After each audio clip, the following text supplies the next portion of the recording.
So let's hear what you got. Let's hear it. Oh, whoa, you want to start the day off with it. It's very abstract and it's just an idea. But I'm just gonna do it how it is.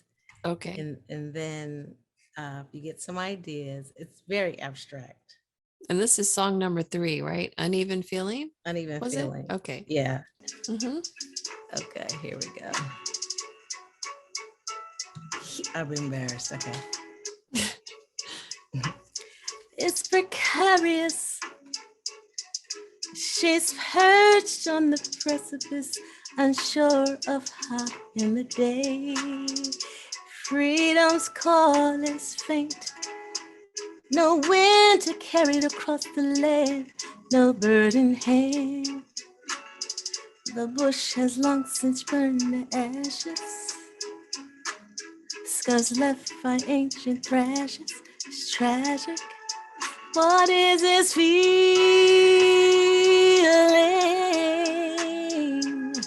Uneven feeling.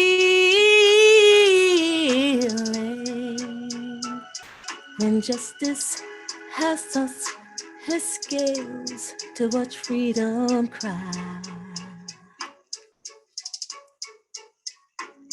So it's very I like that.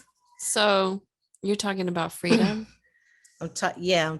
It takes me a while to assimilate things that are going on in the world. And so it's almost like she's standing at the edge of a cliff. And everything that's going on in the world, it's like, is it gonna tumble over and fall or be saved? So it's like it's precarious. She's perched at the precipice, unsure of how to end the day. Freedom's call is faint. It's like she's crying out for help, but she just doesn't have the energy. No wind to carry it across the land, no bird in hand. The bush has long since burned to ashes. You know that old saying, six birds in the hand. Yeah, like yeah. One in the bush or whatever. Yeah. Or so it's like one of the one in the hand, or how does it go? It's something like a bird in the hand is worth more than a six in the hand is worth more than half a dozen in the bush. I don't know. The lyrics just came out of nowhere. So it's like, no wind to carry it across the land, no bird in hand. The bush has long since burned to ashes, kind of like the burning bush in the Bible. Scars left from ancient thrashes. It's tragic. What is this uneven feeling? Uneven feeling when justice throws out her scales to watch freedom cry.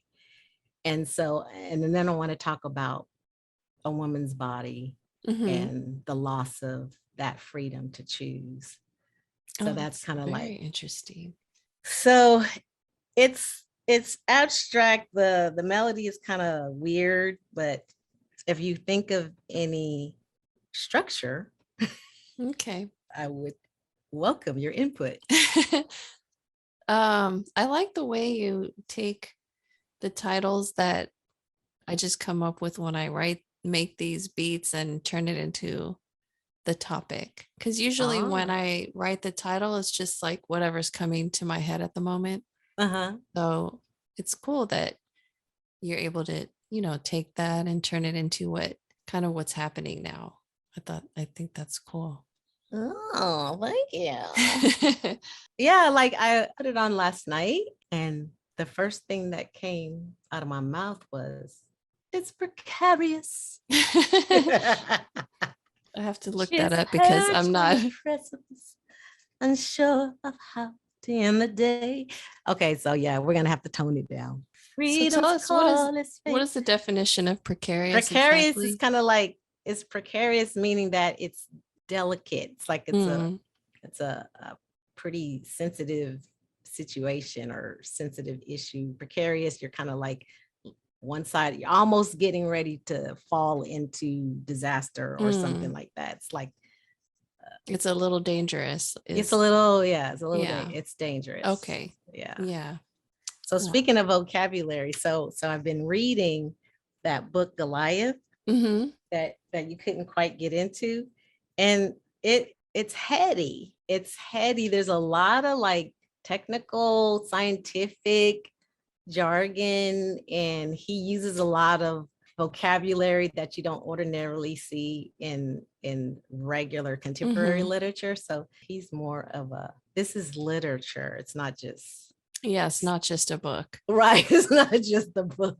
And I think that's why it's hard for me to read, because when I'm reading, when I'm trying to relax, I'm not trying to think too much. I just want to Right. read it and imagine. But when Yeah. I have to start thinking and I'm like, Pulling out your dictionary. You're like, this is too hard. Um, there was a scene, there was a chapter in there where he opens. Did you get to like page 60-ish? What happens there? The dandelion stems came into focus. The seed heads like moons against that part of the sky where red and blue make gray. Gutted apartment buildings and parking complexes, hazed and fuzzed in the background, blurred, and the wind pitted the flowers' orbs so that whole chunks would escape, chewed out of the mast and spat out in pieces on a breeze that brought no relief.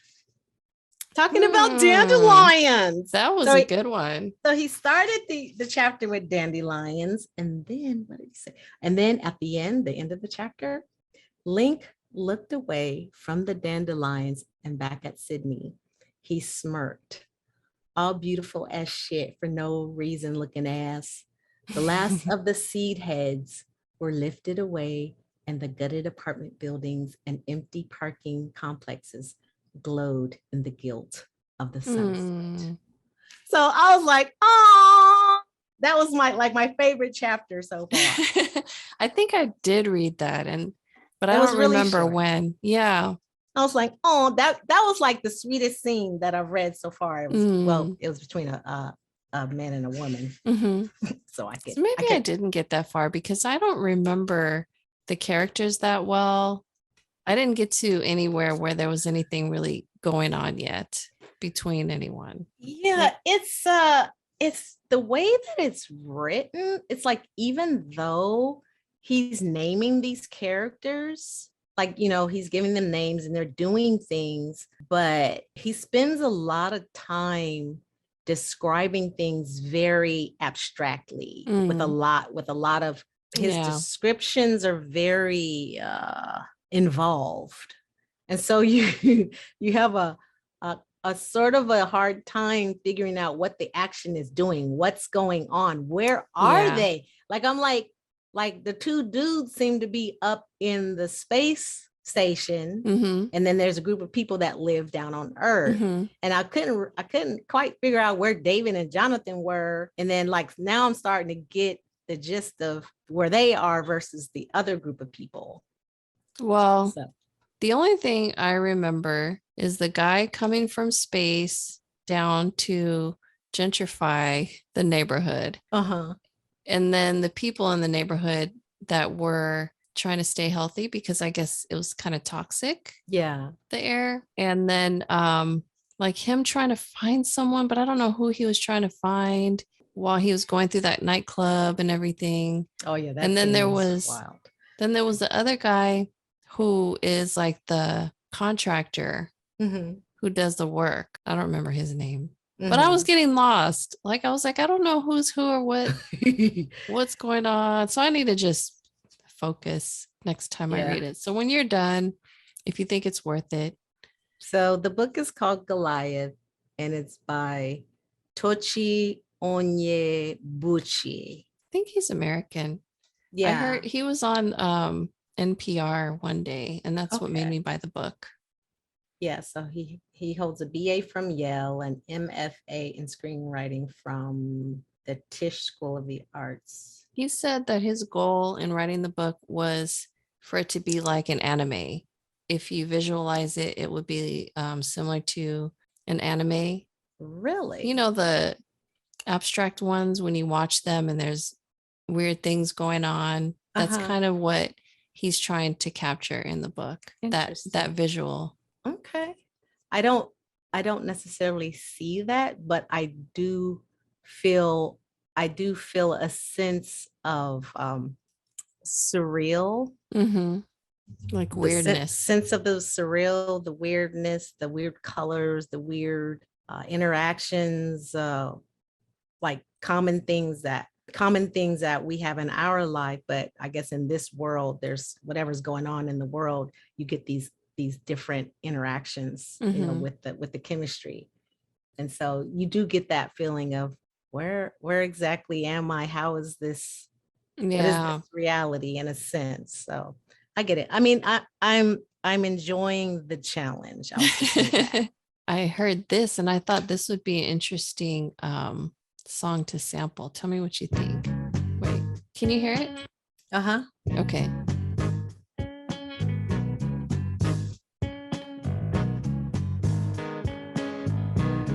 Hasn't that been sampled? Has it? Who Yes. sampled it? I'm not sure, but it's been heavily sampled, I believe. Well, we can do it our way. Okay. Or let's see, what else can we do? Who did that? It does sound kind of familiar. Ooh. Yeah. What? It's probably a rapper.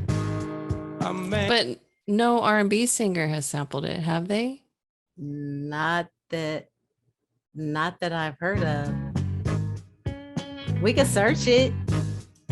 Well, I think we could turn it into a song. Yes. I'm going to try it. And I finally got a melody for Close the Door this morning when I was driving to work. Maybe that's what's helping you. Like you've been a lot more creative lately, and I wonder if it's the drive. It might be the drive. It's not like I set out to be creative. It's just that I was listening to Empty Nest, and then I went through something else, and then I hit on Close the Door because I pulled up Close the Door last night, and I was like, dang, I want to come up with something. And I tried something real quick. I didn't like where it was going. And then so when I pulled it up today, immediately, like that first idea, I was like, okay, where's my recorder? Where's my recorder? While you're in the car? While I'm driving in traffic, where's my recorder? Which is on the phone. So it was just like tapping and trying to find it before I lost it. Be careful when you do that, because I know I do that too. And I'm like, swear. Can we hear? Put that funky bass on there. Oh, okay.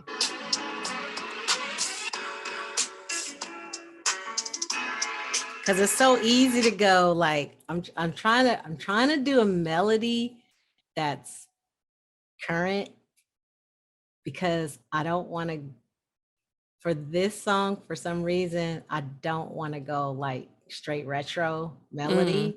I want to do something a little different. So like modern, like because there's so many different styles now. There's like the Doja Cat style. I don't even know what the styles is.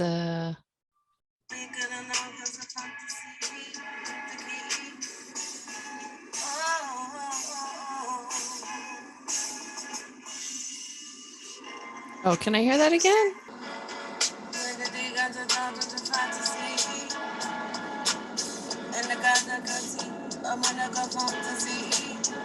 I'm trying to do.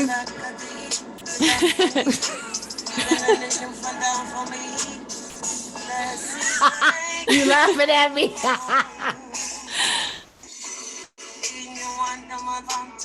That's like a new language. I don't know what I'm saying.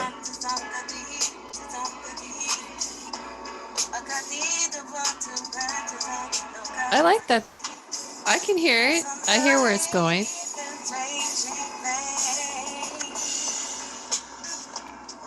So that's kind of like so I'm trying to like just experiment with more current melodies. Not that I'm like there, but you're getting there. And anyway, you're so nice. No,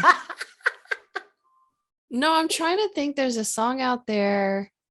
It was like melodies are like, it's like they're going back though. What's Homegirl's name? She has that song big girl. What's her name? Lizzo. Lizzo. She has that song about, and it's such a throwback. Mm. So that's like so throwback. You know what I'm saying? It's about that time.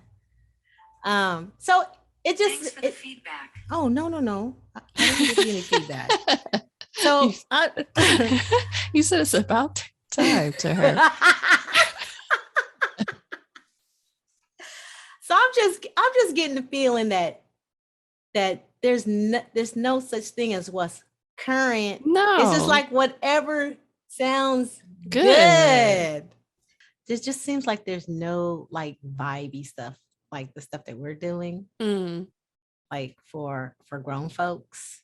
Yeah, I think grown folks need music. Yeah. That's why every single person that I talk to our age loves Bruno Mars. And that's the only artist they like right now. I know.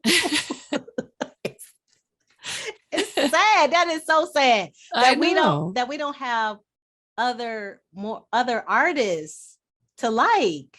I like a lot of different artists, but for the average listener, we need a bigger variety. Yeah, we need more. So we're going to provide that.